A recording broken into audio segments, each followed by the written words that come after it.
Hey everyone, and welcome to the 47th episode of the Liam McCullum Show.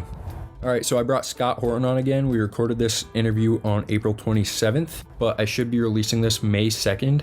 Finals are finally done, so that's great news. I should be doing these more frequently, and I should be able to release them quicker. But I brought Scott Horton on this episode to talk about the Doha Agreement, the plan to leave Afghanistan by May 1st that Biden delayed, and whether or not he thinks we're actually going to be leaving by September 11th. We also talk about Ukraine and the new potential war on domestic terrorism that Biden might be launching. Remember that I'm on YouTube. I'm releasing most of my episodes as videos now, so check those out or subscribe to me on Spotify, Apple Podcasts. Remember to like and subscribe. Hope you enjoy the interview. Here's Scott. All right, Scott, thank you for joining us again. Happy to be here.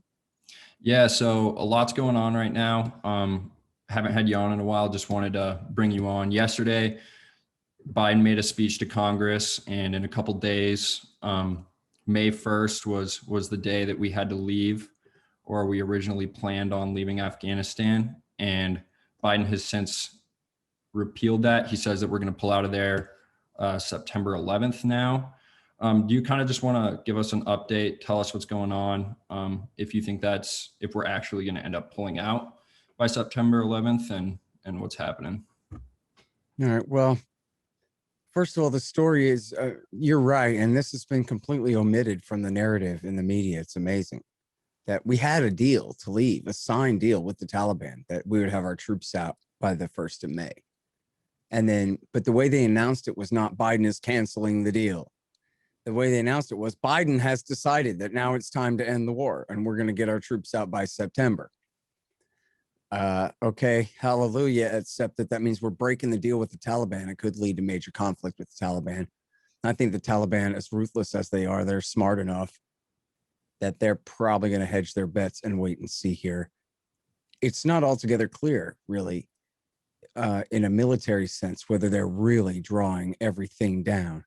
And I think the Taliban are probably waiting to see the same as you and I are, you and me, we are, to see, what's going to happen. Are they really going to give up the Bagram Air Base? They're really going to pull out every last Green Beret and all the air power and close down the Bagram Air Base, just hand it over to the Kabul government, and then that's it. Hang a for sale sign on the fence out front. It's pretty hard for me to imagine that that's true, although, in all the media in the last just couple of weeks here, they're saying that, yes, that's what we're doing. They're drawing down. They're sending in, the big planes to fly equipment out. They're, essentially going along. Now, at the same time, though, they've admitted from the very beginning, it was in the New York Times and I guess the Post too, that, well, of course, we're keeping Green Berets or at least other special operations forces, Delta or SEALs, and we're keeping, nobody said specifically how many, but presumably thousands of contractors, as well as the CIA. And now exactly what their mission is, I don't think is clear. I mean, there's really a stark distinction between, well, we're going to have a base in Kyrgyzstan somewhere. They're just betting that they can cut that kind of a deal. What we'll do is we'll get a base in Kyrgyzstan or something. That way, if any Al-Qaeda guys poke their head up, we'll kill them with a drone, or we'll send in a special operations team to get them, something like that. Versus an entirely other mission, which has been to create and foist this government in Kabul on the people of the country and get them to accept it, or at least now at this point, dumbing that all the way down, keep it from falling. And that basically it's like this. As long as we have B-1 bombers in the country and drones and special operations guys to spot for them, then the Taliban won't take Kabul, right? It doesn't make sense for them to concentrate infantry forces for real, large scale land battles while American air power is there to drop JDAMs on their heads, right? Instead, they fight essentially as guerrilla forces, infiltration and suicide attacks and, sniper attacks and roadside bombs and guerrilla tactics. They will raid an Afghan military base and kill everybody there, but then they withdraw. They don't take over the base and wait for a B-1 to come and blow them off the face of the earth, right? They just sack their enemy and then they withdraw again in a guerrilla war fashion. So as long as American air power and drones and planes remain, then it's okay. It's not like a fact, like it goes without saying that it's definitely true, but it has been the case, and it seems likely that it would continue to be the case, that this would be enough to keep the Taliban from sacking the capital city and raising their flag over the thing, right? So now, from the point of view of American politicians, what Biden has said he's doing is he is essentially abandoning the Kabul government. He is no longer going to support them, but he will keep forces in the region just for counterterrorism. Now, to me, keeping the forces in the region at all of any description is really a loophole back into fighting for our friendly forces on the ground there who fight the guys we call the terrorists for us and this kind of thing. And in fact, the Pentagon had said we're going to cease providing air cover for Afghan national security forces. It's no longer our mandate. And then you should have seen the tweet. I don't know if you saw the tweet where Admiral Kirby, the spokesman for the Pentagon, you know what? I totally misspoke. My fault. I did not mean to say that. What I meant to say was, yes, at least through September, we will continue to provide air cover and support. And what? So, in other words, it's going to be very hard to leave there. Now, I'll tell you what. The great Peter Van Buren, the former State Department official who was in Iraq War II and wrote the book We Meant Well, and is a regular writer for the American Conservative magazine. He wrote a piece where he says, look, Biden is a one-term president, and he knows he's a one-term president. And as much as we may not like him for these or those other reasons, that means he can basically do what he wants, and he doesn't really have to do what he's being told. And there are hiring decisions that he has made that could have been much worse. And there have been, military and political decisions that he has made that have been much less worse than if Trump or Hillary had made them. So far, we'll see. I mean, again, he canceled Trump's deal on Afghanistan, but does look, they're kicking and screaming in fits and starts here, but it does look like they're trying to get back into the nuclear deal with Iran. They saved the New START treaty with Russia and have proposed talks with, between Biden and Putin here soon. And so, in the scheme of things could be less worse.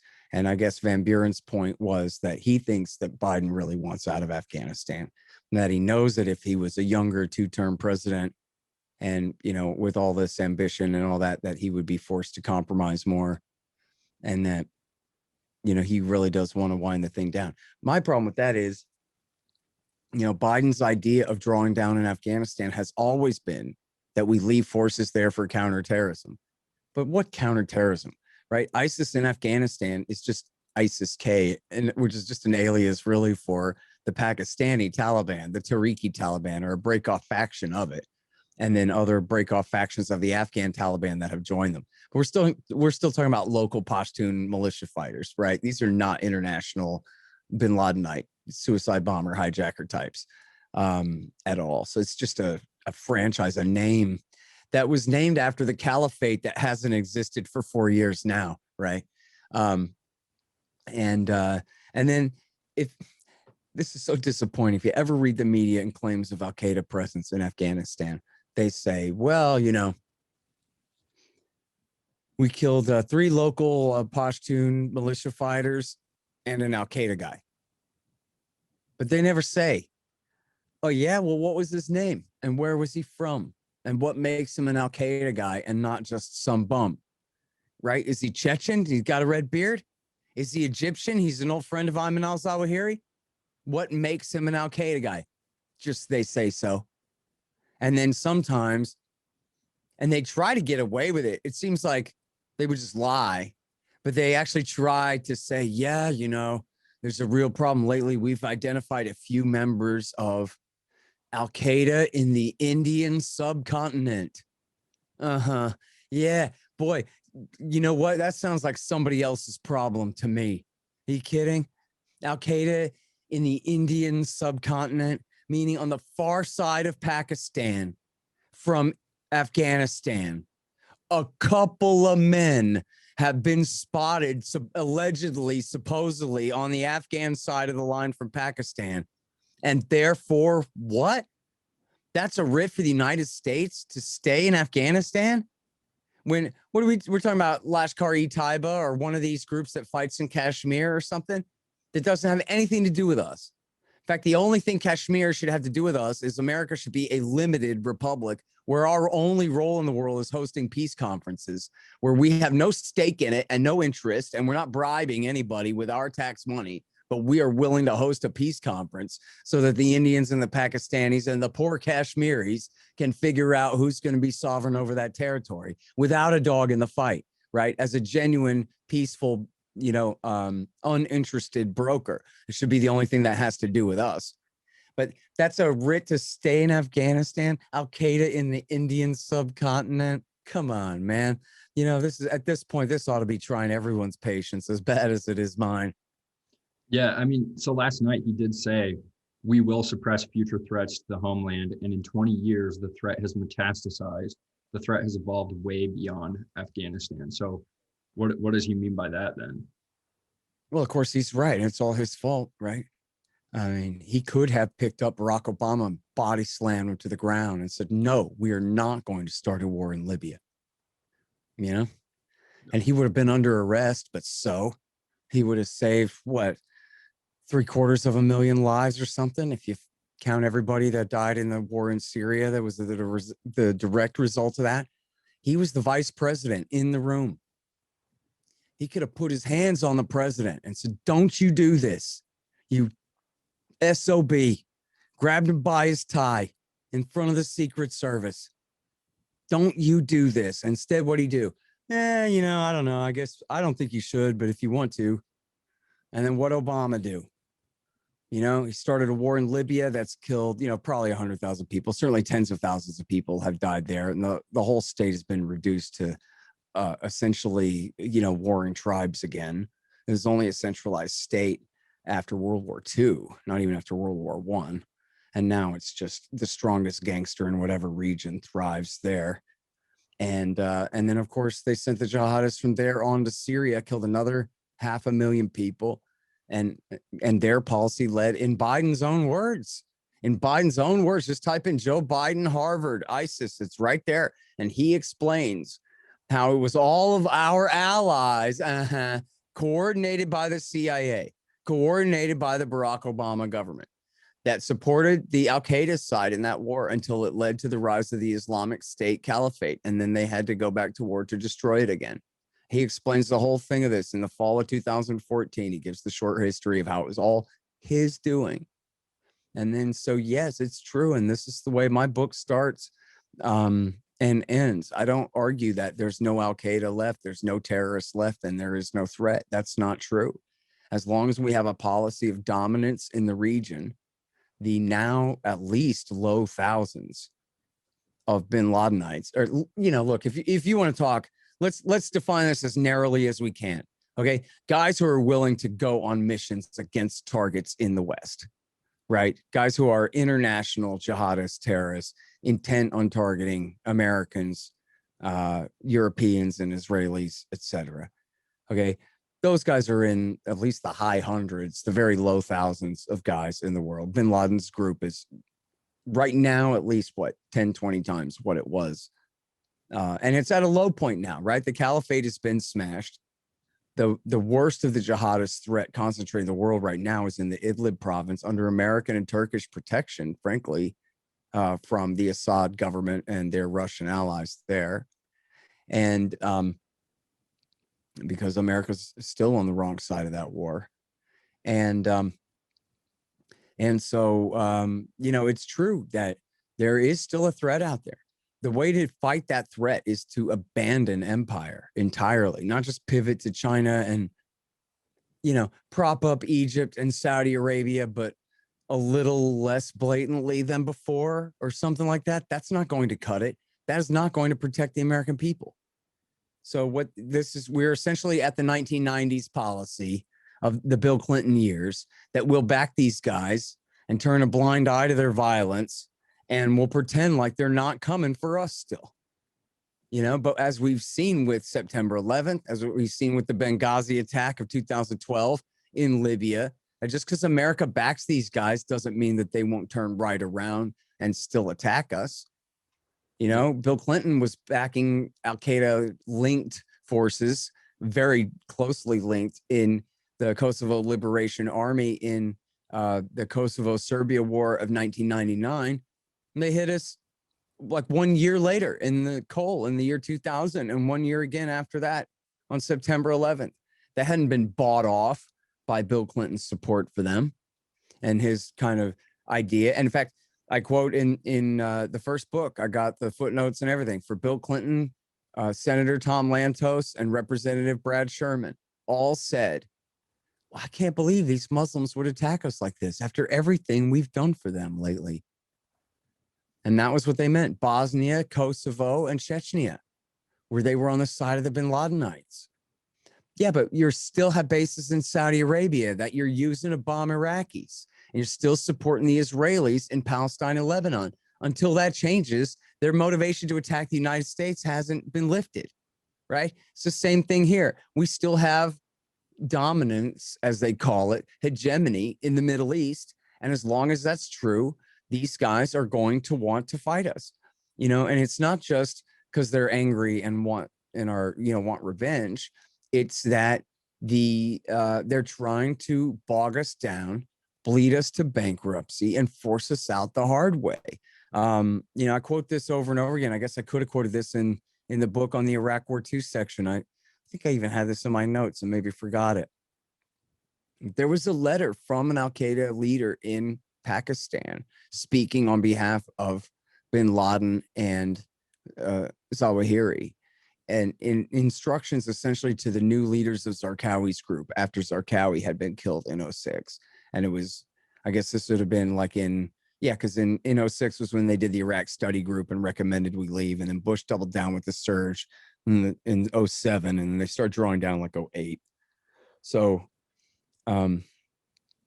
that in the letter they say that, and I think the Pentagon was the source for this, but it was against interest, it seemed more like the kind of thing that, like, if you were their superior officer, you might have told them to not release it because it kind of, went counter to their narrative. I don't know. But what the message said was that, listen, we don't want the Americans to withdraw yet. Do whatever you can to bog them down. They've only spent a few trillion now. We don't want them to leave till they spent 10 trillion.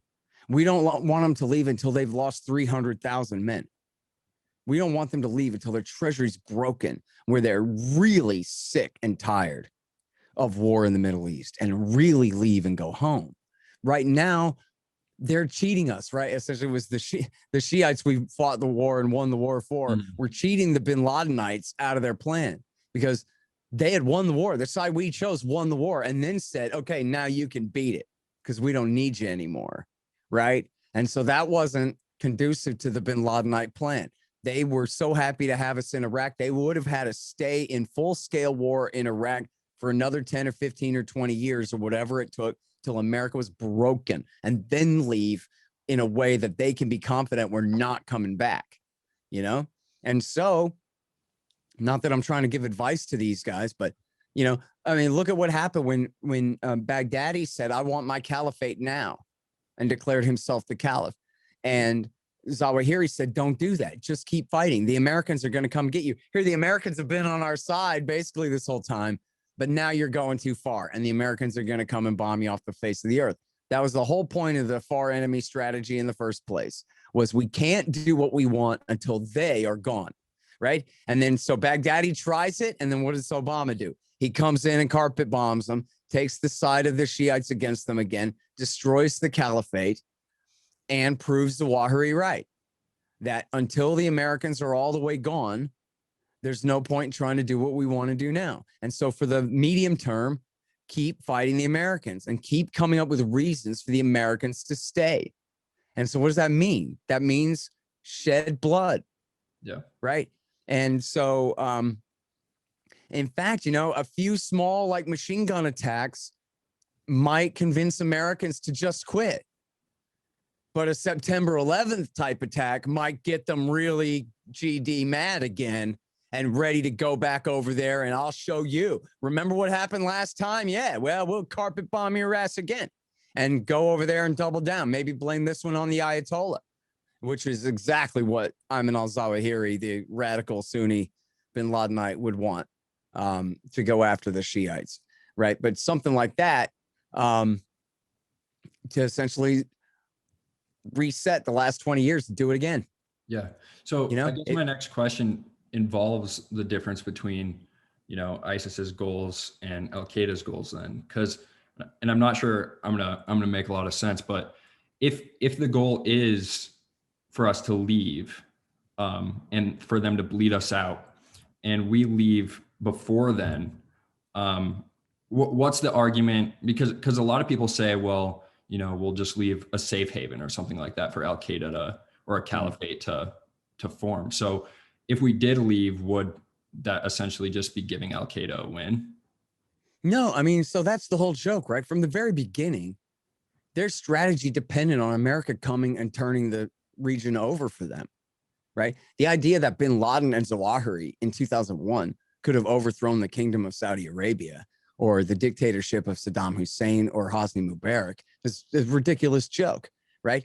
And even right now, if America just dried up and blew away off of the face of the earth for whatever magic reason and had nothing to do with this anymore, there's nation states in the way. Yeah. The only reason they were able to make the caliphate, quite contrary to the current talking points, is not just because it's partially, I concede partially because it's true, but it's not just because Obama obeyed the deal that Bush signed with the Iraqi Shiites, that we would have the new government Bush had created, that we would be out by the end of 2011. It said he backed Al Qaeda in Syria for 3 years before that. That was what it was. 2011, 2012, 2013, America, Saudi, Qatar, Jordan, Turkey, and Israel were pouring billions of dollars and weapons directly into the hands of Al Qaeda terrorists. The bad guys from Iraq War II, Al Qaeda in Iraq, were the leaders of this whole thing. And then in 2013, ISIS split from Al Qaeda and Al Qaeda in Syria and declared their own thing. And that was just essentially the Iraqi-dominated faction of Al Qaeda in Iraq, in Syria, splitting from the Syrian-dominated faction of Al Qaeda in Iraq and Syria, right? And so Baghdadi declared his caliphate, conquered Western Iraq, which was wide open for the taking because of the policy of the previous administration that they had put the most chauvinist of Shiites in power in Baghdad in the name of Nur al-Maliki and the Dawa Party and the Supreme Islamic Council. So once they had taken the capital city and all the oil resources, they had just cut the west of the country loose. Go burn in the sun, former Sunni dictatorship. Screw you guys. They didn't want to rule over them. They just wanted to abandon them. So essentially, Western Iraq was just stateless, unarmed, and wide open for the taking. And ISIS, came to an agreement with the Iraqi tribes that, that whole thing about if you can't beat them, join them. You can't beat us. Join us now so that it goes easy for you. And then that was what they did. And so they just essentially rolled right in and took over all of Western Iraq. But so that's not Obama's fault for leaving Iraq. That's Obama's fault for backing Al Qaeda in Syria for years leading up to that. And then, yes, it's true. Last step on the chain. If America had still had massive air assets inside Iraq, it would have been a lot easier to carpet bomb that ISIS caravan cruising from Raqqa, across the border to take Mosul in June of 2013. That much is true, but it's still just an isolated fact out of context. Mm-hmm. So, in other words, you look at the map. There's the Kingdom of Jordan, the Kingdom of Saudi Arabia, the now Shiite supermajority dominated government in Baghdad and all the land east of there. And they are again, I guess, the predominant power in the west of the country too. And in Syria, the only thing preventing the Bashar al-Assad government, which is allied with the Shiites, that is the anti-Al-Qaeda side, from reestablishing their monopoly on power in that state, is the Americans are in their way. And the Americans are preventing the Kurds from striking a final deal to just let the Syrian Arab army come in and take over that border area. and the Americans get out because they're there in the name of not Al Qaeda. Sometimes they mention Al Qaeda and ISIS, but really they're there because of Iran, the other side of the war, and they say so. And so, anyway, I mean, you have on one hand a bunch of like, gold-plated, corrupt Saudi kings, right, with these massive internal security forces and an unlimited budget to spend on them, and the rest of the Arabian kings and sheiks and emirs and el presidentes of the peninsula there. In Kuwait, there's it's an extremely stable dictatorship kingdom, monarchy there, more or less the same in Jordan. And if the kingdom of Jordan did fall, I have no reason to think that, it would be Al Qaeda would be the next natural guys to inherit the power there. There's no reason to believe that that's true at all. And then again, in Syria, they're dominated by the Alawites in alliance with the Shiites, and they just finished winning a war against these bin Ladenites. So, and that was with America backing the bin Ladenites, not helping the Shiites keep them down.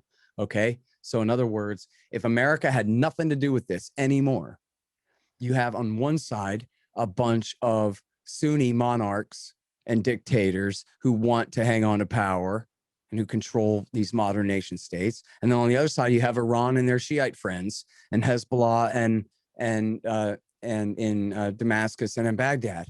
And every single group on this list, all of them have an interest in keeping bin Ladenites down, and none of them have an interest in using them. I mean, Al Qaeda, the Saudis will use them in alliance with the United States. They have cover for the U.S. to use them, like in Yemen or in Syria. But without the U.S., providing cover for that and permission for that, that's absolutely not the case. In fact, there's a brand new article out by Trita Parsi today about how now that Biden is trying to get back into the nuclear deal, and he's signaling that he really wants to pivot to China, as horrible as that is, that he's trying to essentially back out of the Middle East. He's kept Netanyahu more or less at arm's length. He has not gone around bowing and scraping before all the Sunni kings of Arabia, promising them unlimited support forever, the way he has done with Ukraine and other, horrible things he shouldn't be doing.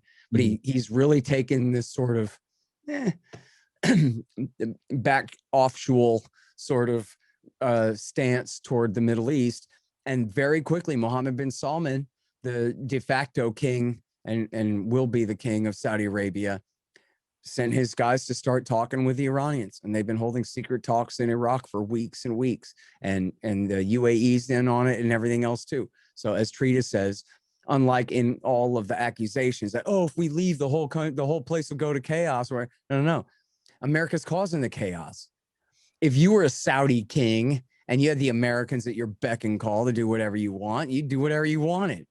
But if you did not have the Americans at your beck and call to do whatever you wanted, well, then your options are very constrained, aren't they?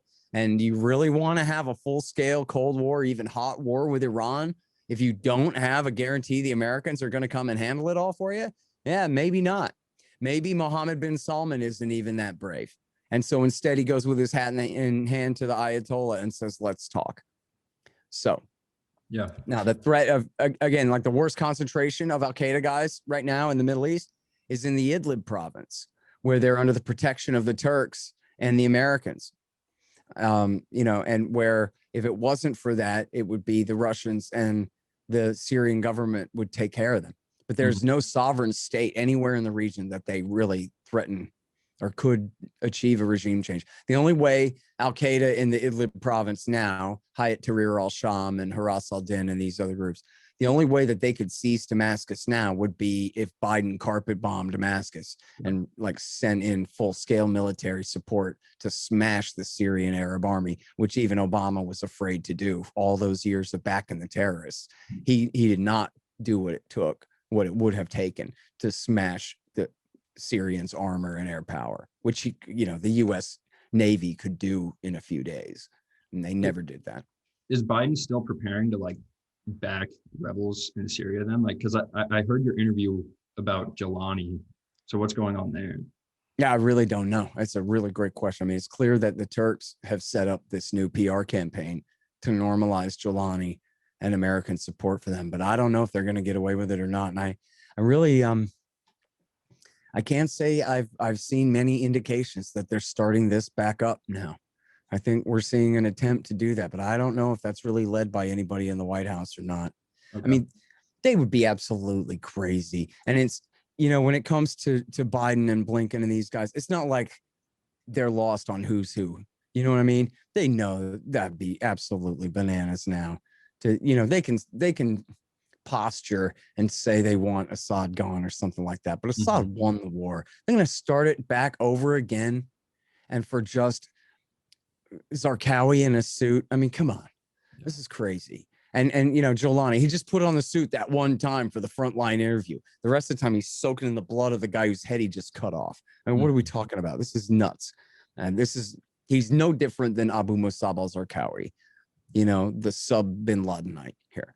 And so I'll tell you what, I will be impressed, Liam, if they really start that back up again, just in a man, oh man, can you believe it kind of a way? Like that would really be something else for them to go back to that absolutely catastrophic and blatantly treasonous on its face policy of backing these terrorists.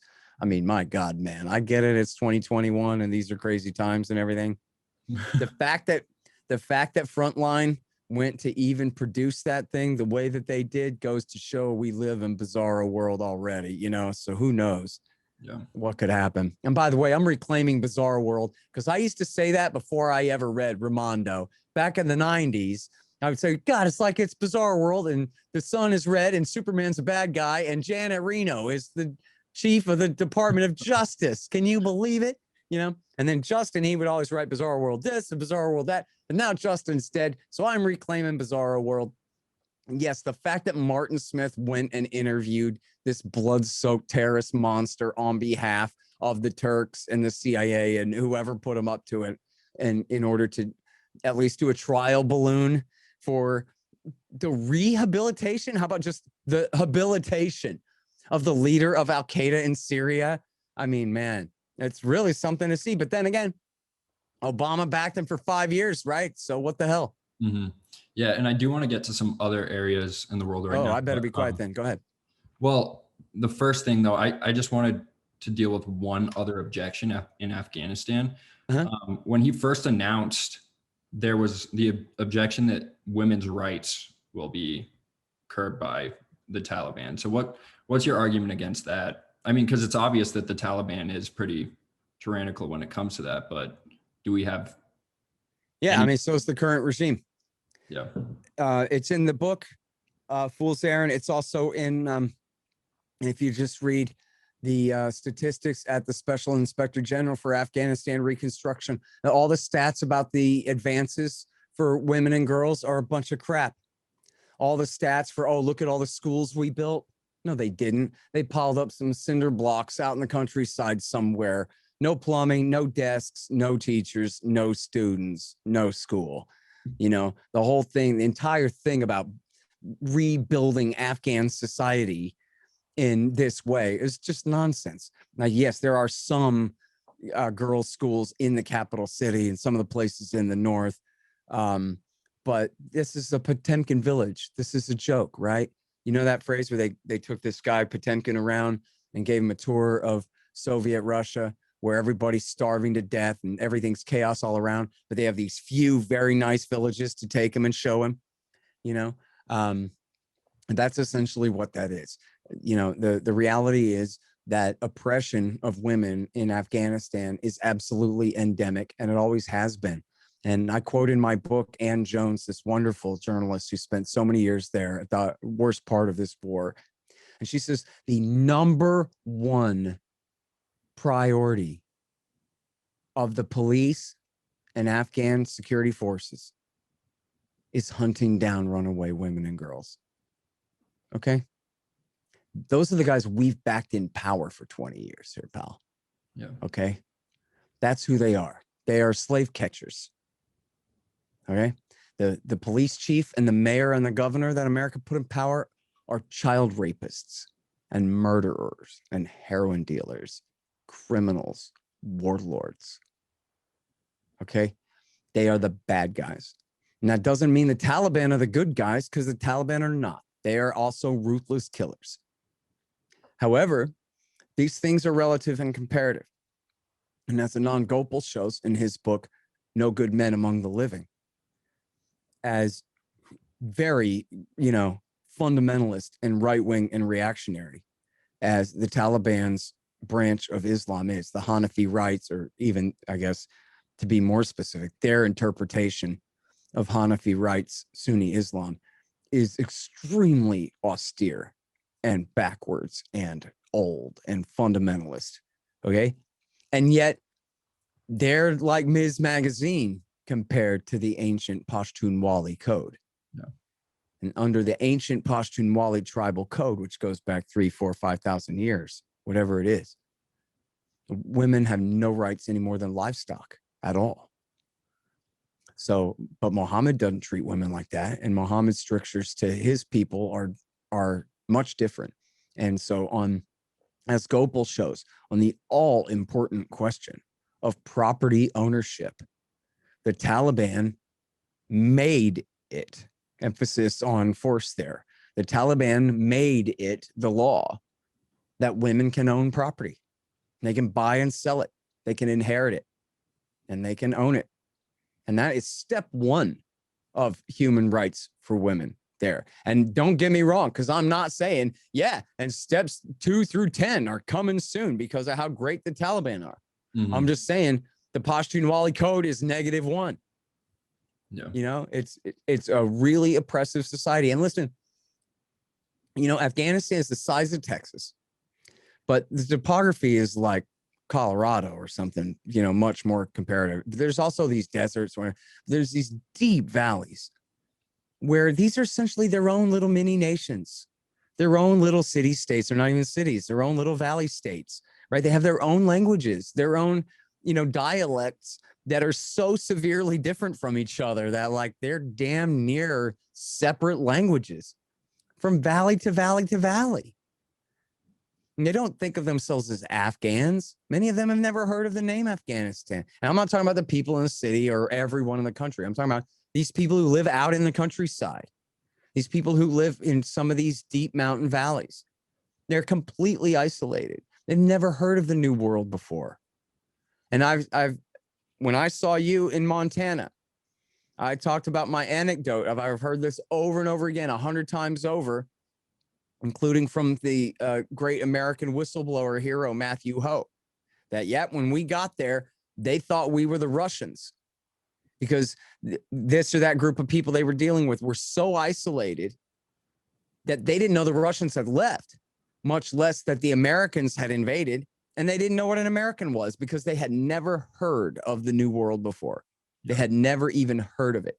And then when I was telling that story, your buddy said to me, yep, that's what happened to me when I was over there. They thought I was a Russian, and told the exact same story. Afghan war vet there at the speech said, yep, that was my experience too. Right. And these are the people that we're at war with.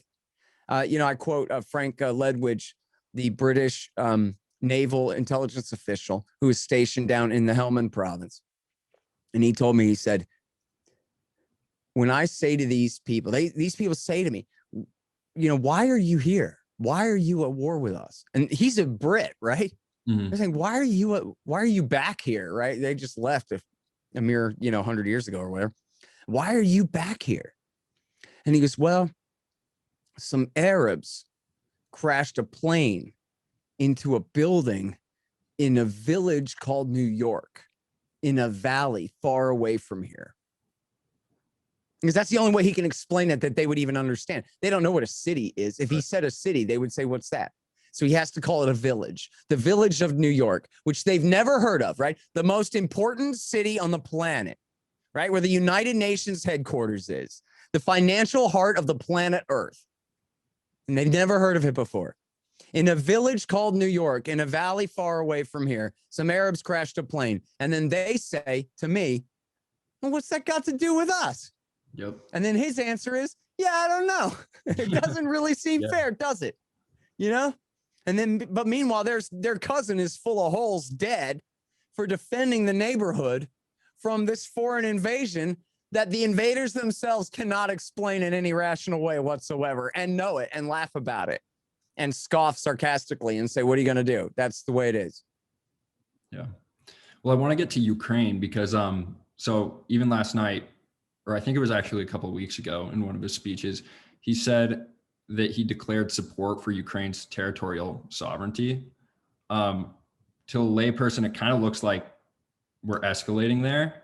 So can you tell us what's going on? Are they gonna, when Biden says that he's reorganizing counterterrorism capabilities, does that mean that they're sending troops there? Are they sending people to Ukraine to help them out? No, and the good news is they back down there. I mean, first of all, the bad news is that, look, we're close to a war with Russia. Yeah. That's what you're talking about here. Was the Biden government was telling the government of Ukraine to get brave. And no matter what you do, we'll back you up. And we don't have an alliance, a treaty of alliance with Ukraine. In fact, that's a huge part of the controversy is whether we're going to bring them into the NATO alliance or not. Imagine Ukraine being part of something called the North Atlantic Treaty Organization. What? Have you ever heard of Ukraine before? Over there north of the Black Sea, east of the Balkans, east of Hungary, right? East of what we ever called Eastern Europe, east of Romania and Bulgaria, okay, is where Ukraine is. That's the North Atlantic Treaty Organization's jurisdiction, really? And it's not. And then Biden was given a bunch of war guarantees anyway, and was essentially, selling weapons and bolstering the Ukrainian government, where it was, I guess, they thought that they were going to go ahead and really escalate the war in the east of the country, and try to crush the separatist movement there. That, of course, is the reaction from the American-backed coup of 2014. There was a terrible war there in the east of the country in 2014 and 15, and there's been a somewhat peaceful peace since then, although there's always some skirmishes and fighting there. But you might have heard all the headlines. If you heard anything about the crisis, you probably heard step 2 in the crisis was Putin's response. Was he lined up, I don't know how many tens of thousands of men on the Ukrainian border and with all their equipment, and essentially an invasion force. And then Biden was on his way, was sending part of the Mediterranean fleet, I'm not sure how much, but into the Black Sea, which the Americans are always screwing around the Black Sea where they have no business whatsoever anyway. But he was reinforcing them. And then I don't know exactly who called who. Apparently Biden called Putin. Although I think Ray McGovern said that, I don't think he explained how he knew this, but I think he said that Putin sent a message. Hey, let's talk. And then Biden called him. And then the discussion was, listen, we could have a war, but neither of us want to do that. But we're pretty close to that right now. And is that what we're going to do? I mean, for all the they talk about Vladimir Putin and what a, serial killer he is, I kind of like the emotionless quality to the way he does business. Like, I'm sure that's really bad if you cross him in Russian politics.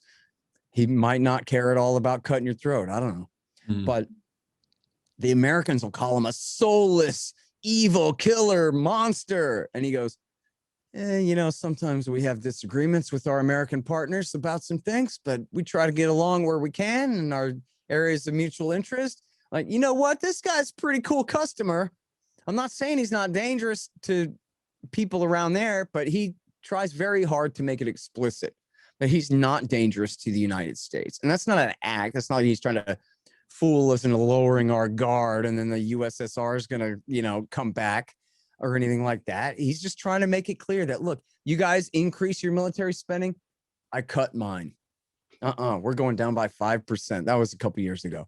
It's a deliberate signal that, look, man, I don't want to fight and you don't want to fight. And who wants to fight?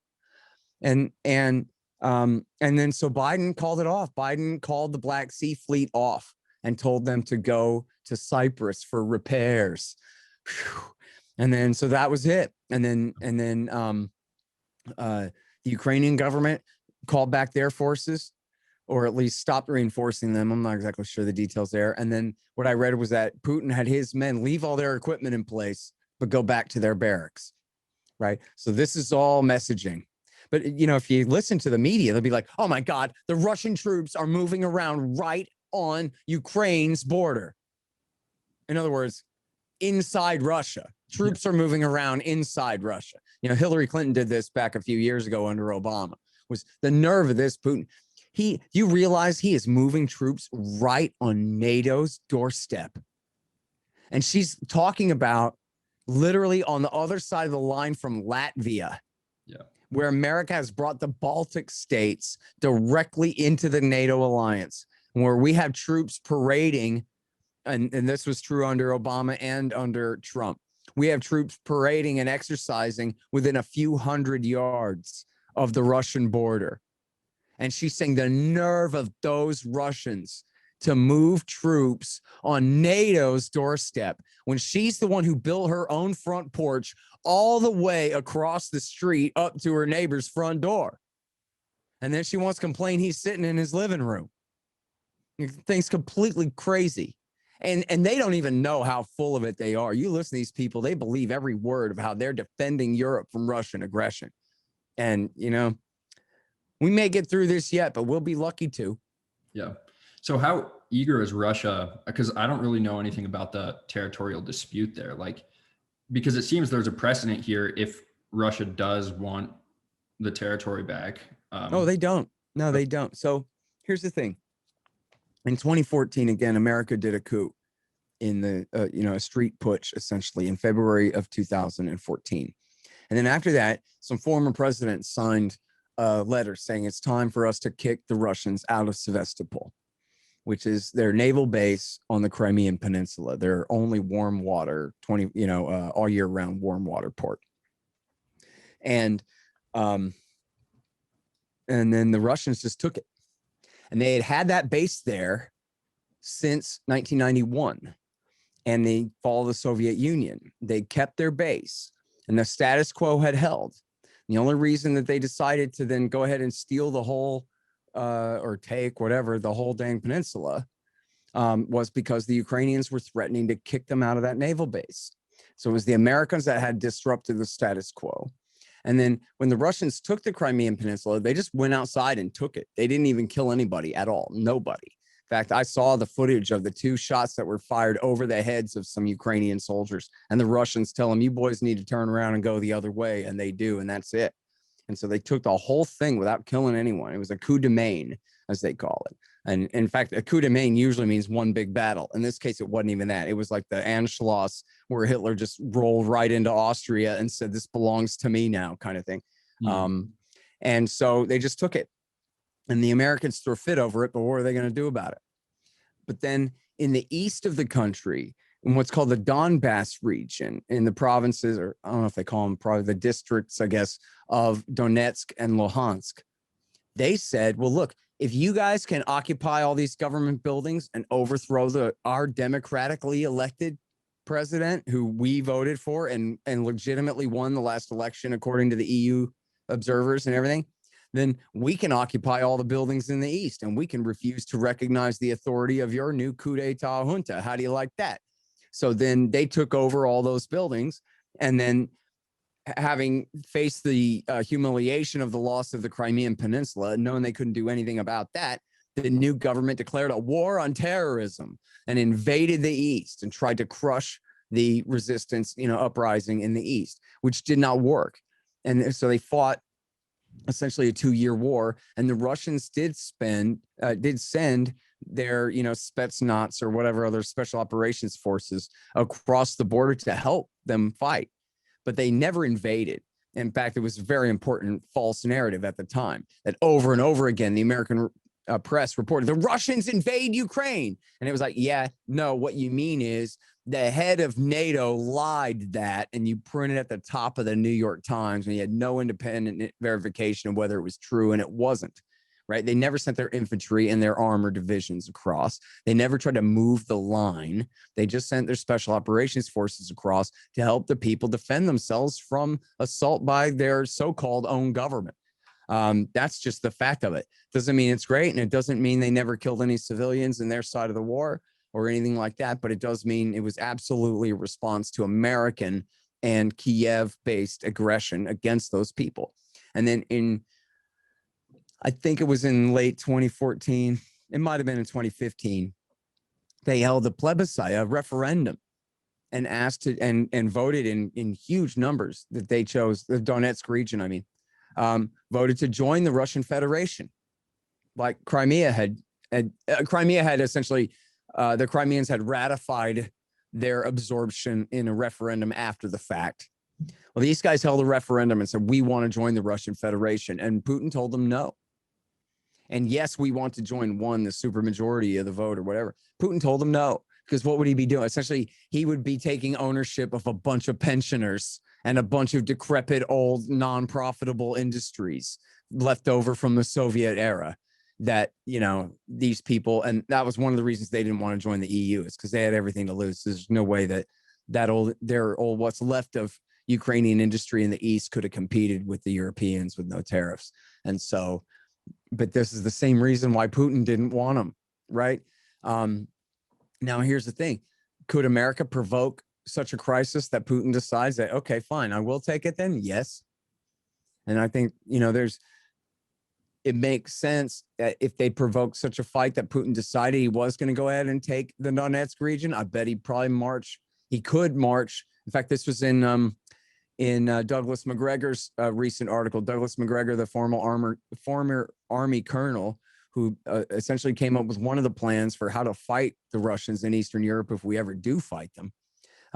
He was warning that, look, if it comes to this, he's going to march all the way to the, I forgot, I'm sorry, my wife will smack me because I don't remember the name of the river that divides Ukraine essentially in half and runs right down near the port of Odessa. And that's her hometown. My wife's hometown there is the city of Odessa, right there on the Black Sea. And that's about, it's in the far south of the country, right about halfway. And so, and in fact, Kiev is not much further west than that, I don't think. Where's my map here? Oh, I can't see on here. But I think Kiev is essentially like, you know, north central as well. So I don't know if they'd go as far as Kiev, but they would, they could certainly go to, I think, and Kiev, I think, is on the west side of the river at least. But if they decided to, you know, Putin told an Italian, I'm sorry, the guy, whoever sent me this link, thank you for the footnote. I kept screwing this up. I thought it was a Norwegian. It was an Italian politician or foreign minister or something, diplomat, that Putin told him, you know, we could be in Kiev in 2 weeks. In other words, don't bring Ukraine into NATO or we will be in Kiev in 2 weeks. Right. So just like if the Russians imagine if the Russians supported a violent street putsch, which did I mention the role of the Hitler-loving Nazis in overthrowing the government of Ukraine there in 2014. Imagine the Russians had backed a bunch of, and I don't mean tiki torches, I mean real ass torchlight parade Nazi, you know, Hitler-loving Nazis, not college kids, but real dangerous people, to overthrow the government in Ottawa, Canada, in order to bring Ottawa into the Russians' Warsaw Pact military alliance against the United States. And what do you think any president would say? Listen, we can be in Ottawa in 2 days. Yeah. You know, we let you somehow get away with overthrowing the government there and using a bunch of Nazis to do it. We're not letting you bring them into your military alliance. And in fact, I think we all know, if you put the shoe on the other foot for a minute, when the Soviets tried to put missiles in Cuba, Jack Kennedy said, I'll kill everybody on earth before I let you keep those missiles in Cuba. Test me. And they pulled the missiles out of Cuba, and he agreed to pull them out of Turkey too. But that was a red line. He said, red line, you want to go to nuclear war? Get those missiles out now. Right? So in other words, let's get real.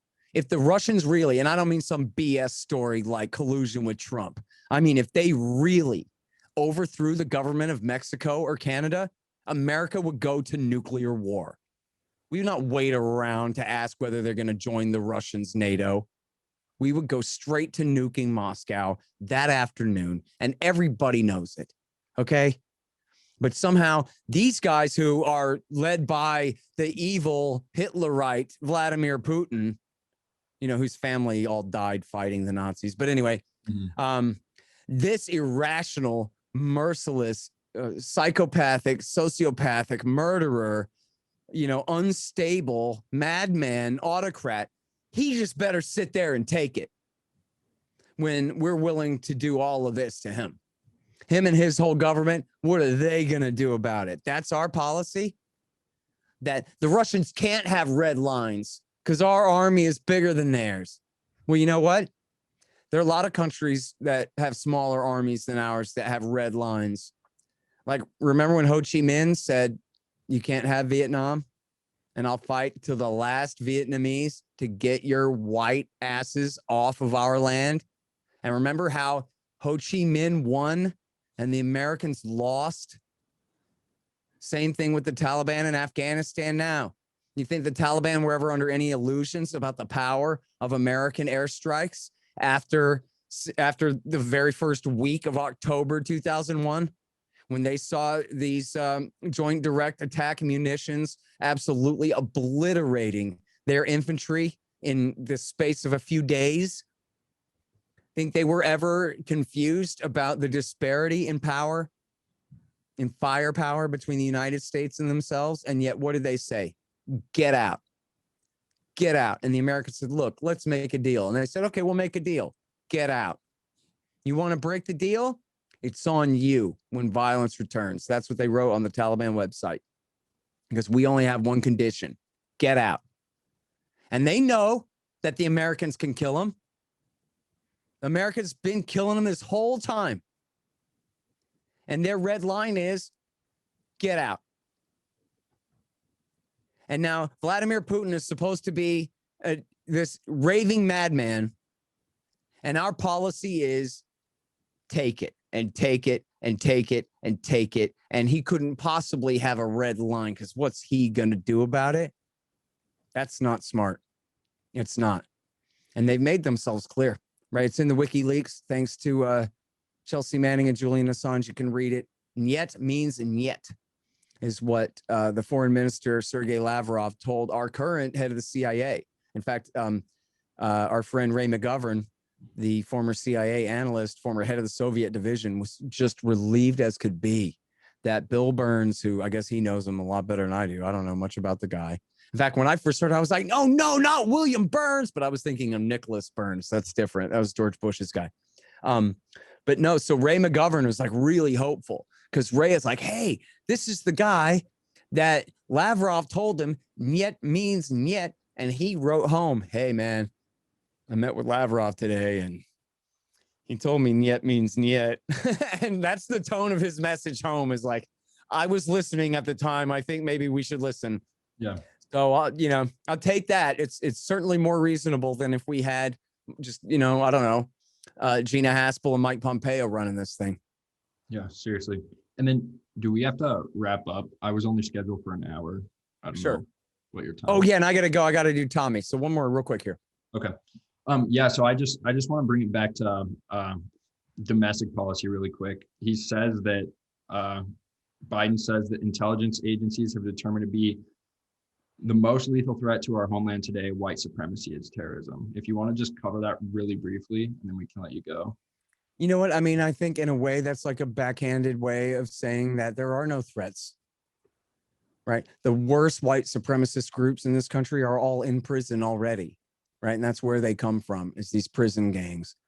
And, I'm not the greatest chronicler of this, but you have the various avowed white power groups who have essentially no power at all. And so it's true that they could commit violent crimes against innocent blacks and Jews and Sikhs and whoever, and they do. But the kind of violence that they commit in this country is so marginal. I mean, we're talking single digits every year of people killed by them. And so it's terrible for the people involved. But is there actually, I mean, let's get real for a second here. Do you think there's an avowed white racist movement that has any power in any state house in this land. Now, there are judges who might as well be wearing a white hood, don't get me wrong, but that there's like an organized white supremacist movement that has political power of any kind, no. Like the worst you could say about them is they're infiltrating our sheriff's departments, right? But do they own businesses? Do they own media? Do they have lobbying firms that wield strength in American politics in any state in this union? The answer is no. Okay.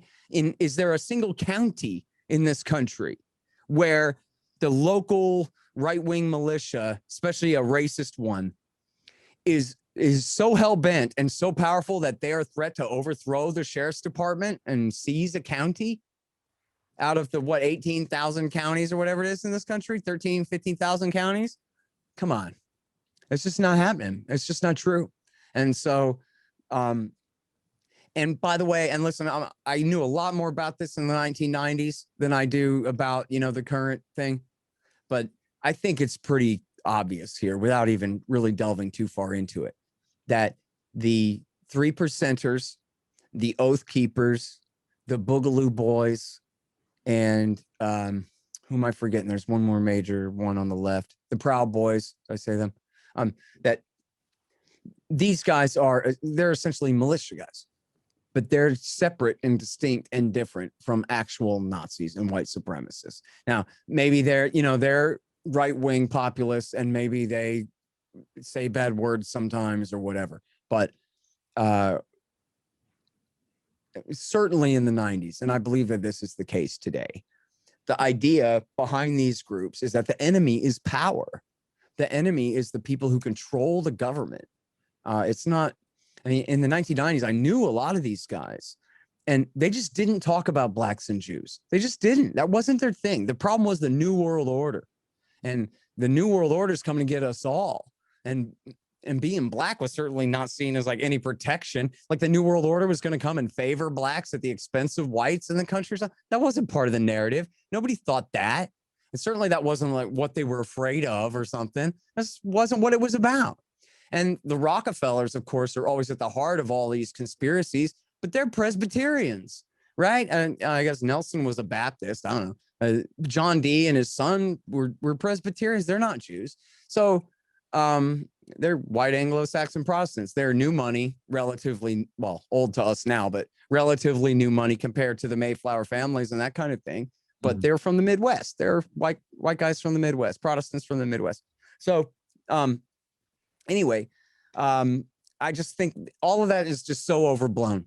And I think, the real, I don't know what the numbers are, but I'm sure they're very small when it comes to groups of avowed violent white supremacists who are ready to commit acts of violence against regular innocent people or even powerful people because they're black or Jewish or anything like that. And,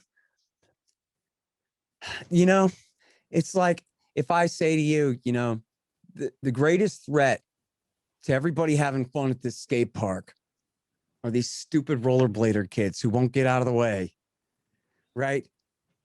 Okay, that might be true because there are no other threats to fun at the skate park, right? This is the only one I can come up with, and it's really not much of one.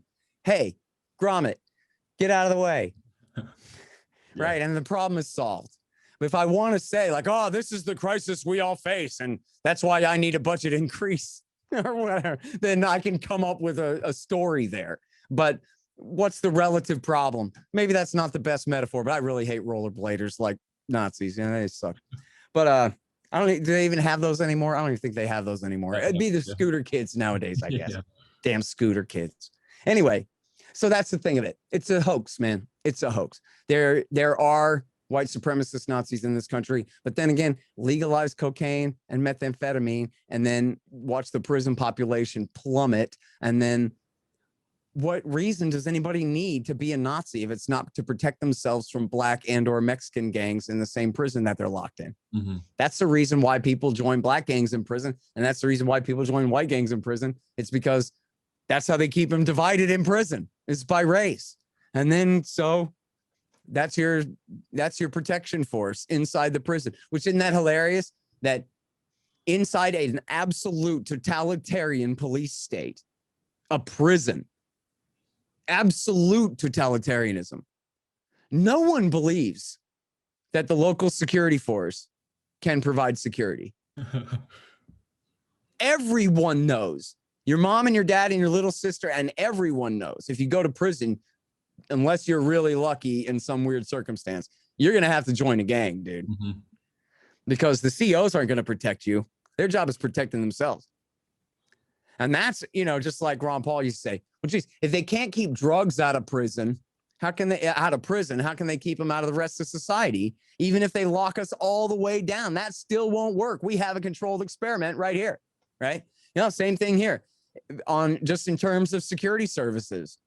If you have an absolute totalitarian state in a prison, you still got to join a gang to survive. You still need your friends because the government won't protect you. Yeah. Well, Scott, if there's anything else that you want to cover really quick, please do. And then just read antiwar.com every day, everybody, and you'll be set. Awesome. Well, thank you so much, Scott. Absolutely. Thank you, Liam. Good to talk to you. Yep. Talk to you later. It's the weekend and we can let go. It's the full send, it's the get-go.